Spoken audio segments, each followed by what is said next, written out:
The story begins with Dr. Watson visiting Sherlock Holmes at Baker Street. After Holmes displays his deductive powers by analyzing Watson's recent return to medical practice, a masked visitor arrives. Though the client attempts to use a pseudonym, Holmes quickly deduces his true identity: Wilhelm Gottsreich Sigismund von Ormstein, the hereditary king of Bohemia. The king explains his predicament. 5 years prior, he had a romantic liaison with the opera singer and adventuress Irene Adler. Now, the king is engaged to a Scandinavian princess with strict moral principles. Adler possesses a compromising photograph of herself and the king, which she threatens to release to ruin the engagement. Having failed to recover the photo through theft and bribery, the king hires Holmes to secure it before the betrothal is announced. Holmes accepts the case and disguises himself as an out-of-work groom to survey Adler's home, Bryony Lodge. He discovers that Adler has a frequent visitor, a lawyer named Godfrey Norton. While Holmes is watching, both Adler and Norton rush out to the Church of St. Monica. Holmes follows them and is unexpectedly dragged to the altar to serve as an official witness to their hurried wedding. Believing the photograph is still in Adler's possession, Holmes devises a plan to reveal its location based on the psychology that a woman will instinctively rush to save her most valued possession during a fire.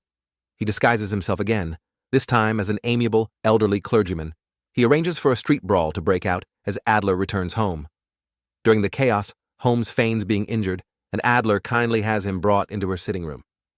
At a signal, Watson throws a plumber's smoke rocket into the room and cries, "Fire!" As predicted, Adler rushes to a hidden sliding panel behind a bell pull to save the photograph. Holmes, having seen the hiding spot, slips away during the confusion, planning to return with the king the next morning to seize the picture.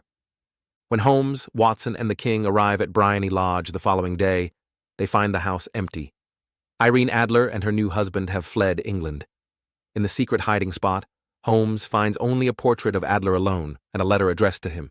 In the letter, Adler reveals that she recognized Holmes despite his clergyman disguise, having been warned against him. To confirm her suspicion, she had followed him back to Baker Street dressed as a young man and bid him good night.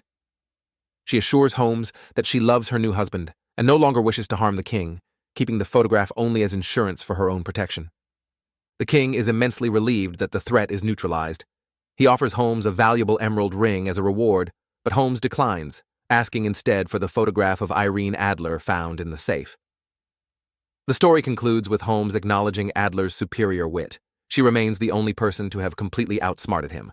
To Holmes, she is forever known simply as the woman.